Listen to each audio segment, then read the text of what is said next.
Welcome. That was really loud. Hello, hello, hello.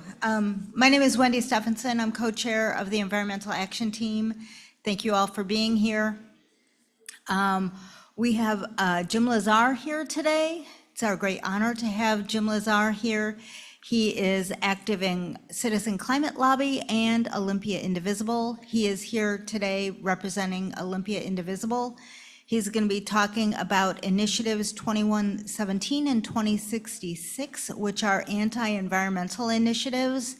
There are two other initiatives on the ballot, which he may just give a brief mention of. They are also kind of bad initiatives from the OUUC perspective, if I can say that. So Jim Lazar is recently retired from a global career in electric utility regulation, including pricing, energy efficiency, and renewable energy. He is author of 4 books and numerous booklets on electricity. He is also a former Thurston County Public Utility District Commissioner, and he has a lot of other bio tidbits that he may share with us, but it's our great honor to have Jim. Jim, go ahead. Oh, thanks, Wendy, and it's great to be back here. I'm here on behalf of Olympia Indivisible. For any of you who are unfamiliar with Indivisible, it is a political activity group, not a political action committee. We don't raise money. We don't donate money. We do deliver volunteers to campaigns, candidates, and issues. We educate, we encourage, and we have a lot of fun. We have social events. Our annual picnic is a place that candidates come to, and it's a great group to be involved in. I'm going to talk about 2 of the 4 initiatives that are on the fall ballot. In the packets that I put on share, there's a copy of a couple of pieces that talk about all 4 of the initiatives, but I'm only going to be talking about 2066, which repeals the Puget Sound Energy Natural Gas Transition Act, and 2117, which repeals the Washington Climate Commitment Act. These are 2 of the 7 initiatives that were circulated. 6 of them last year as initiatives to the legislature. 3 of those were enacted by the legislature. The banning of state income tax was enacted. The police pursuit initiative was enacted. The parental notification initiative was enacted. The capital gains tax initiative will be on the ballot. The WACARES long-term care measure will be on the ballot. And I'm talking about the 2 at the top of the page here, 2066 and 2117. I don't think there's ever been 7 initiatives successfully, gotten the signatures in one election cycle. How did it happen? It happened by a guy named Brian. Brian is a hedge fund manager. He moved here from California in part to get away from California's income taxes. Haywood put $6 million of his own money into the signature drives for the first 6 initiatives. They were all sponsored by Jim Walsh, the state legislator from Grays Harbor County, and the state Republic, who is also the state Republican chair.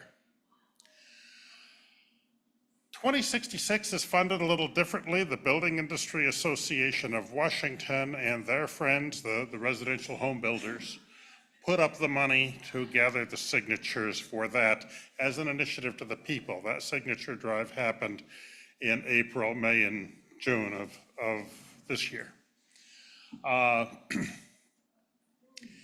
Seattle Times referred to Brian Haywood as Tim Eyman with a fat wallet. A giant bank account, and I think that's accurate. Let's not forget what the problem is here. Our planet is in trouble. And the state of Washington has taken some actions to address that. And 2066 and 2117 are working to undo some of those legislative actions. So I'll start with an overview of 2117. It allows more pollution. It increases the energy burden on communities, workers.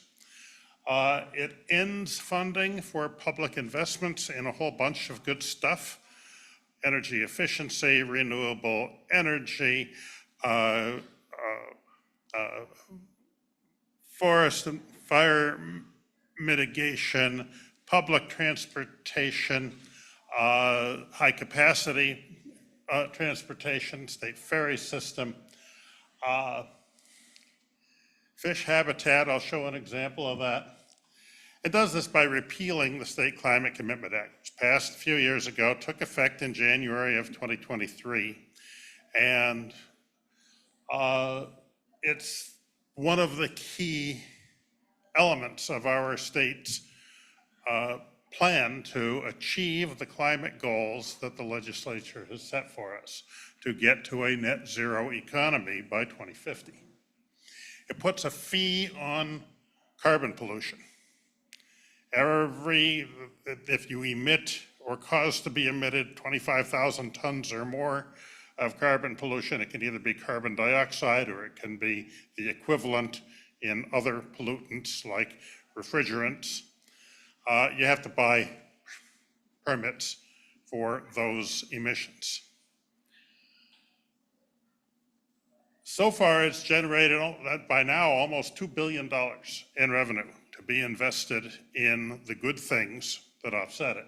I'm an economist. Putting a price on pollution is one half of the solution to our carbon pollution, and investing the money in things that both reduce carbon pollution and help people adapt to that change is the other half. Just taxing carbon isn't enough. It guts funding for clean air and clean water. And it does that, there's a bunch of programs out there that have been funded. I have copies up here on the front chair of a list of projects in Thurston County that are being funded out of the Climate Commitment Act. There are elements of the Climate Commitment Act that reduce costs for lower income families. An annual credit on utility bills to basically make low income families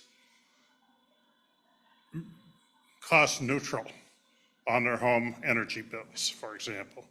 That would go away. There's wildfire prevention elements that I'm not personally all that familiar with. The transportation elements have a couple of parts to them. There's transit, there's bicycle and pedestrian transportation, and many of you know Chris Hawkins. He's a local sort of noteworthy cyclist. Chris and I worked together in 2004 on the Parks and Sidewalks campaign for Olympia. He's now working at the State Department of Transportation in the active transportation program that is providing grants from this money for local communities to add bicycling and walking facilities to make our roads safer and more inviting for all users. There's programs for farmland and farmers. If we can keep more carbon in the soil, that reduces the amount of rotting material that emits methane into the air and contributes to climate pollution. Farms can be a carbon positive or a carbon negative resource. And the Climate Commitment Act provides funding for some of these sustainable practices. There's support for tribal communities, and this is a picture of the new resilience center that the Nisqually tribe has built. It is a solar powered building with battery backup So in a power outage, in the 9.0 earthquake that we will experience, or our successors will experience here, or certainly our predecessors have, this should be able to keep running as a community resilience center. That funding for projects like that would go away. There's salmon recovery money in here. The salmon decline is partly, it's caused by industrial pollution and urban pollution. It's caused by climate change. It's caused by overfishing. I mean, it's caused by hydroelectric dams. There's a lot of causes for the salmon decline. There's money for salmon recovery. This is a picture of a new bridge that was built over Spurgeon Creek on the Chehalis Western Trail 2 years ago. This is an example of the kind of project that can be funded with Climate Commitment Act money. $56 million just into Thurston County alone. I've showed the Tribal Resilience Center. There's money for intercity transit. This is the biggest source of funding so far for the Deschutes Estuary restoration. And this is a picture of what the new Fifth Avenue bridge, bridging over the estuary, might look like. So how can you help? Before you leave, I'm gonna make sure you all get what can you do for these initiatives. You can endorse the campaign, you can talk with your neighbors, you can volunteer to doorbell, you can volunteer for the Olympia Indivisible postcarding team or texting team. The last of these is kind of too late for money. All the ad buys have been done, all the printing has been done. So, every other presentation I've talked about money, I think it's really too late for that. It's time to talk to people one-on-one. And when I finish up on 2066, I'll get a little more into some of those things that you can do.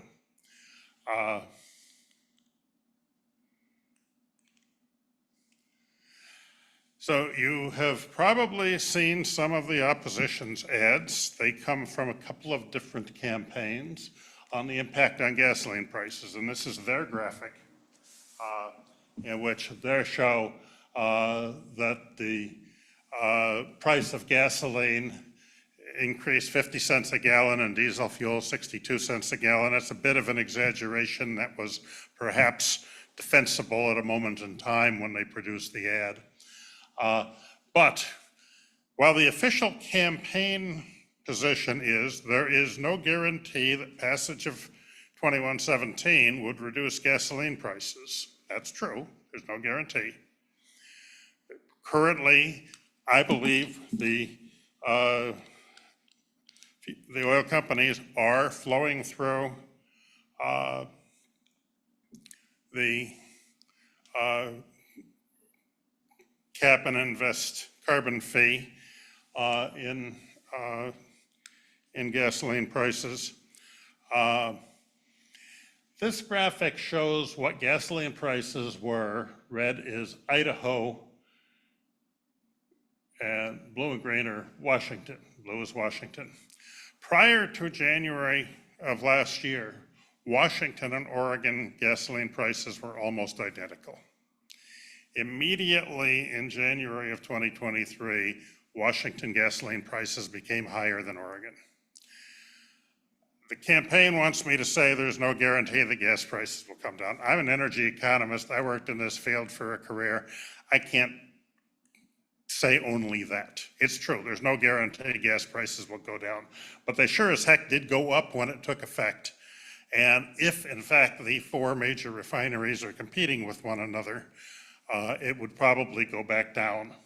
But that's the point of a cap and invest mechanism, is to make the cost of carbon pollution more expensive so that you choose to take the Prius instead of the Tahoe if you have two cars in the driveway, that you choose to buy an electric car instead of a gasoline car if you're buying a new car, that you consider driving less, you consider a more efficient heating system, cooling system for your home.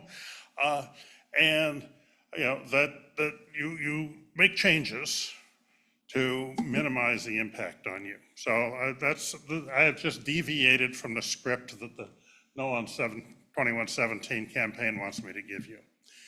Following the money on 2117 is complicated. There are more than 20 political action committees and other organizations spending money on the initiatives, all of them, and reporting some of them perhaps accurately and some of them perhaps not.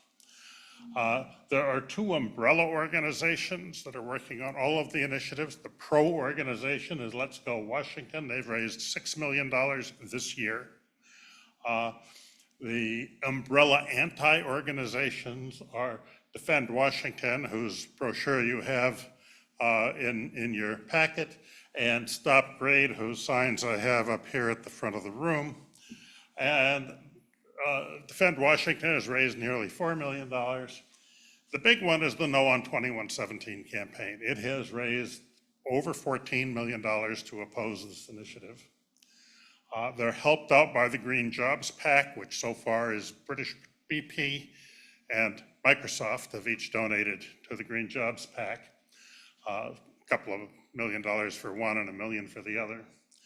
And then there are smaller organizations that are working. I listed some of them here, but I have a tracking sheet where I'm trying to keep track of 22 organizations spending money on this campaign.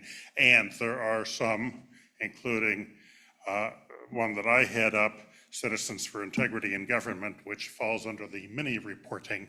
So we don't have to report detail, but we're only allowed to spend $7,000 a year maximum. So it's not, while you won't find our expenditures, they don't add up to very much. The No on 2117 campaign can be found online everywhere. And I invite you to visit the website at no2117.com, and it will take you, or find them on Instagram, TikTok, YouTube, Facebook, and that other social media place. Now I'm going to switch to 2066. This one is frankly more complicated. 2117, we have a Climate Commitment Act. It imposes a cost on carbon and spends the money on good stuff, and 2117 repeals it. 2066 is more complicated. The original bill that Representative Dolio introduced and was supported entirely, almost entirely, exclusively by PSE, provided for a ban on new gas hookups for PSE. A study of the transition of PSE from a gas and electric system over time to being an electric-only system, and a guarantee of cost recovery for the funeral expenses of the gas utility when it dies. What passed, there is no gas ban. So the opposition is saying, stop the gas ban. Well, there is no gas ban. That part of the bill got taken out in the Senate. It didn't pass, it's not law. And the law still requires all gas utilities to provide service to anyone who requests it and is willing to pay the hookup fees that are required by the tariff approved by the Utilities and Transportation Commission. The study of the transition from a gas and electric utility to an electric utility. A study is there, and I'll just give you one example of something they have to study.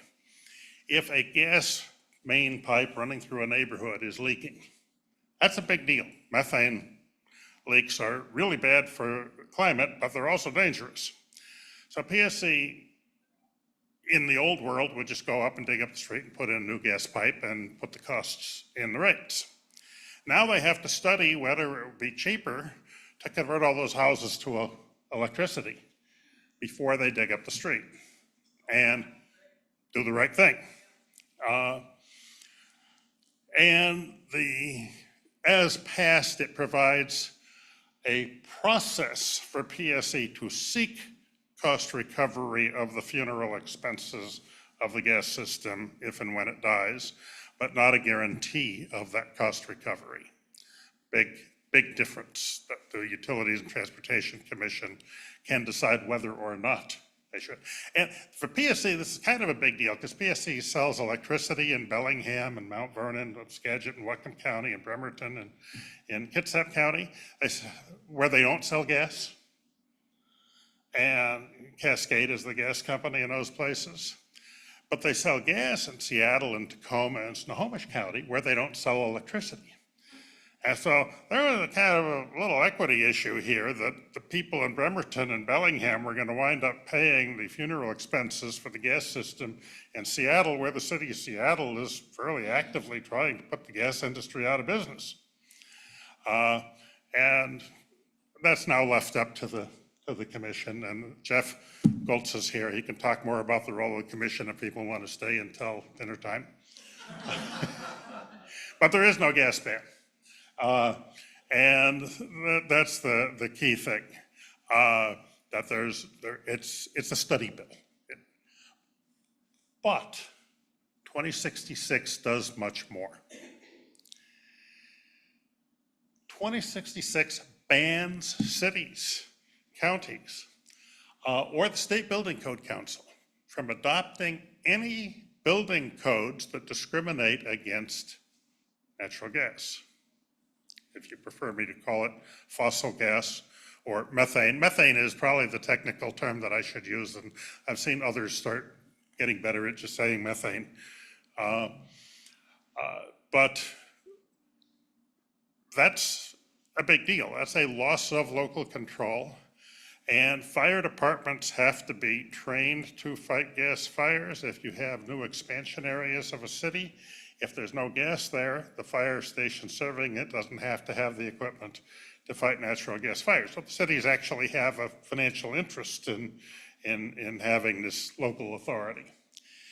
There's also a ban on utilities, cities and counties or the state from providing any financial assistance for people to switch from methane to electricity. And right now, there's a bunch of programs in place. You can get an incentive payment, the federal tax credit.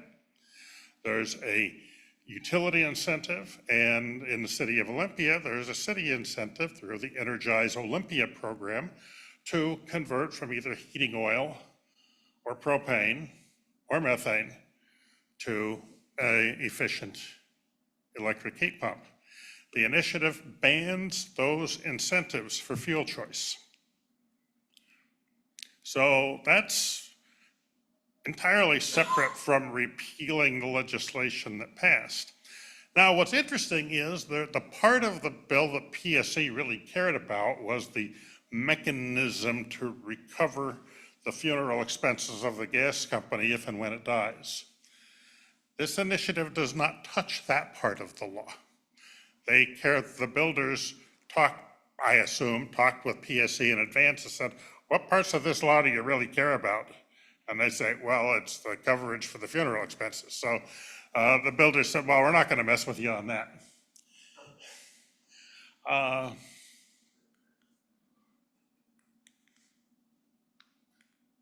not getting action. Can I get a little help with an advance here? There we go. So there's a lot less money involved in this initiative. The builders group, Main Street Matters, raised about $2 million. They haven't been doing a lot of advertising. They have been planting a lot of signs. The No on 2066 campaign didn't get started until July when the initiative qualified for the ballot. They're not having the money to do any advertising, but one of the umbrella organizations, Defend Washington, and you have their brochure in your packet, is addressing all four initiatives, and that's probably the main way that the message is getting out. The piece that Olympia Indivisible put together, No Why to Vote No, that's in your packet, also talks about all four of the initiatives. Those expenditures don't show up in the No on 2066 campaign. So maybe it's best to look at who are the supporters and the opponents. The supporters are the Building Industry Association of Washington. The Thurston County Republicans have endorsed it. Washington Hospitality Association, the Food Industry Association, and Realtors. The opponents, City of Olympia has adopted a resolution opposing 2066, as well as 2117. Thurston County Democrats, Citizens Climate Lobby, the League of Women Voters of Washington doesn't often take positions on statewide measures. This year, they took a no position on all 4 of the statewide measures. That's, to me, is an indicator that they view this as not, they generally don't have an opinion on whether it's a good idea or not on the substance, but they have an opinion as to whether it's a good idea on the process and the role of democracy.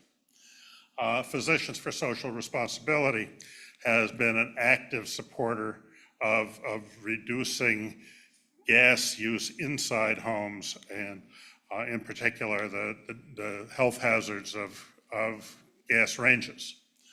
I've got the websites for both of the pro-campaign and the anti-campaign there if you want to visit their websites.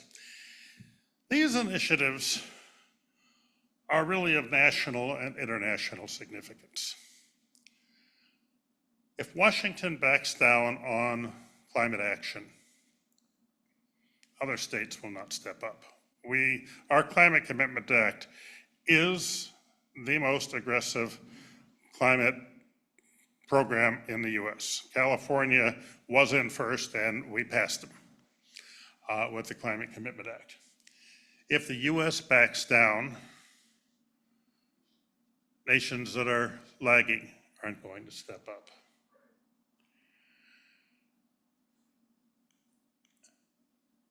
The eyes of the world are on us this year. With that, I don't leave here until you get the little green piece. What you can do is pretty simple. You can talk to your friends. If you want, I have a big stack of Know Why to Vote No. You can just take some and hand them out to anybody, walk them up and down your own street. You don't need a walking list or any support, just hand them out. I'd rather have them recycled. I got 300 of them here. I'd rather have them go into 300 separate recycle bins than I'll go into my recycle bin in 2.5 weeks.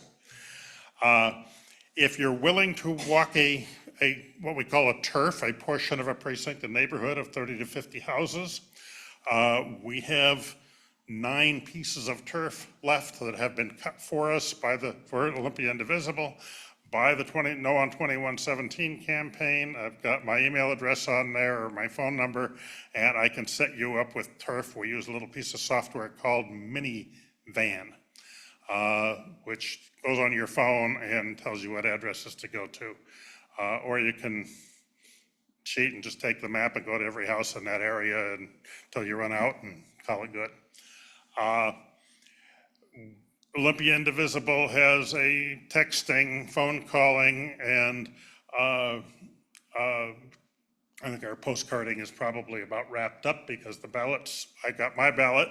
I voted yesterday. I voted and turned it in. I figure, I don't know what tomorrow's going to bring. I want to make sure my vote is counted. My 98-year-old mother voted.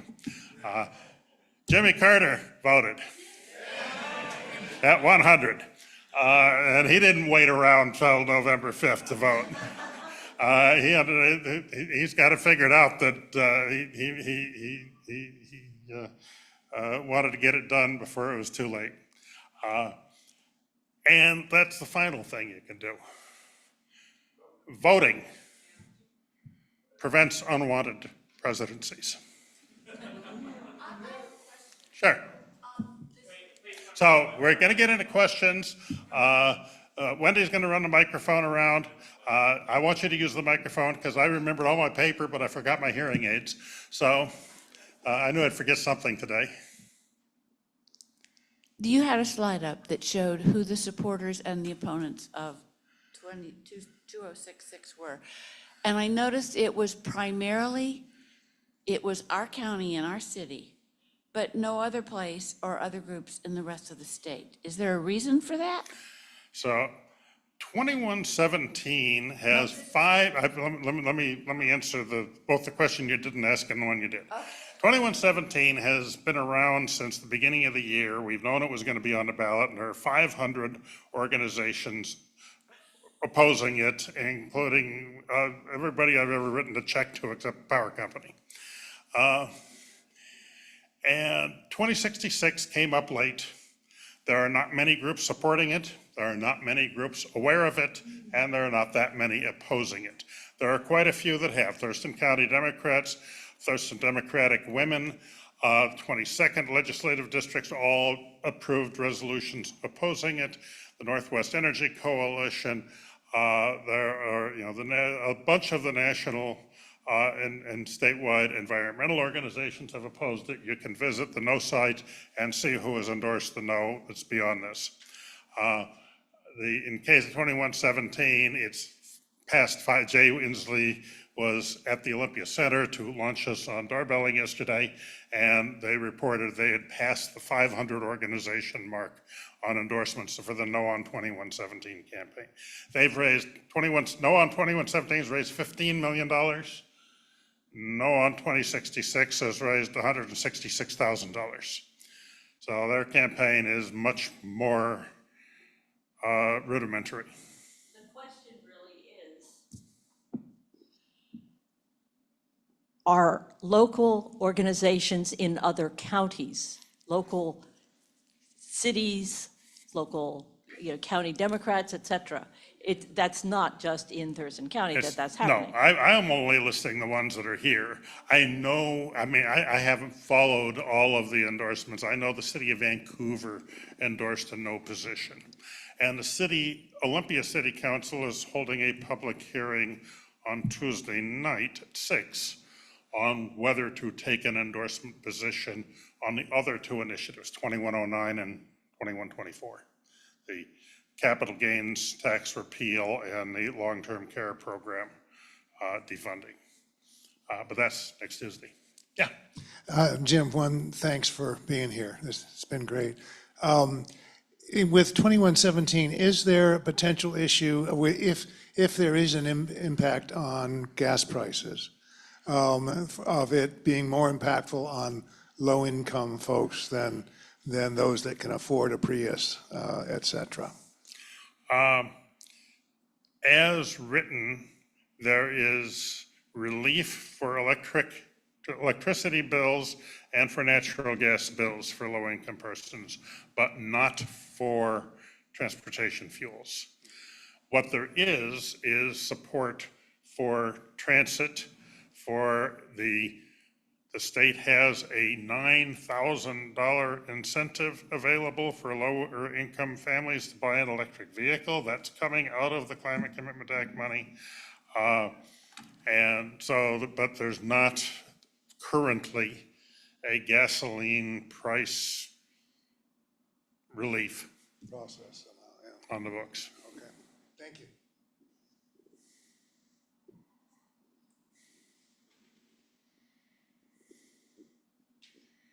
A couple points following up on that. Wasn't there a measure passed by the legislature to give a tax credit or something to a bunch of people coming out of these monies? Yes, there's an annual $200 per utility customer credit. So if you only have electricity, you get 200 Okay, bucks. so If you have electricity and gas, you get 200 bucks. Okay, But that's the one, and that's basically rebating the residential energy consumption portion of the Climate Commitment Act. But there's no similar program for businesses, for commercial energy consumption, or for transportation. right. So it is true, isn't it, that in the future, the legislature could tweak the Climate Commitment Act to provide for that sort of assistance to low-income people coming out of the funds raised by the Climate Commitment Act. The legislature, assuming it's not repealed. Right. The legislature can amend it at will with a majority vote.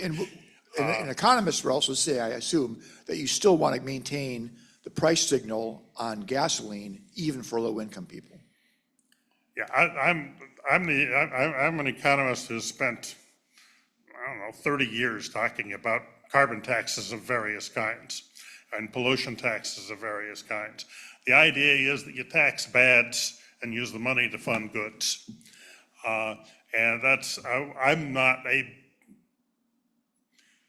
complete adherent to the policies that were chosen by the legislature in the Climate Commitment Act for where they're spending the money.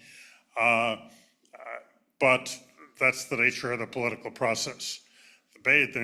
Half of the benefit comes from raising the price of energy so that we choose to drive an electric car, or in my case, a plug-in hybrid electric car. Happy to talk with anybody about EVs. You can follow me out to the car and I'll give you a car sales pitch after we've done. Thurston Climate Action Team has done a couple of EV shows here at the church. We've gotten better at it. If you have a group that you can invite us to, that if you got 100 people meeting somewhere, we can bring an EV show there. One last thing. But the legislature would have to make that change. You know, on the price of gasoline, granted, prices in Washington are higher than almost every other state. However, I remember when I got my first car in college in 1970, gas was 39 cents a gallon, hamburger was 39 cents a pound. Now, the price of gas is under $4, and price of hamburger is about $5. So And it's, now we know that hamburger isn't good for us. Or the planet. so, but the point is, gas, it seems expensive, but it is, in the long-term stream of things, it is really I'll do the not. math a different way, Jeff. When I was in high school, I was making $1.50 an hour. With that, I could buy 4 gallons of gas for my dad's Chrysler, and with that, I could go 40 miles. All right. Somebody who's working for a minimum wage of $16 an hour now can still buy 4 gallons of gasoline, but if they take my Kia, they can go 200 miles in it. And if they take an average fuel economy car, they can go 120 miles with those 4 gallons of gasoline. By that measure, the price of gasoline per mile has dropped dramatically because of the tremendous increases in automotive fuel efficiency, which are a combination of legislation and engineering. All right, are there any questions online? Moen can't just say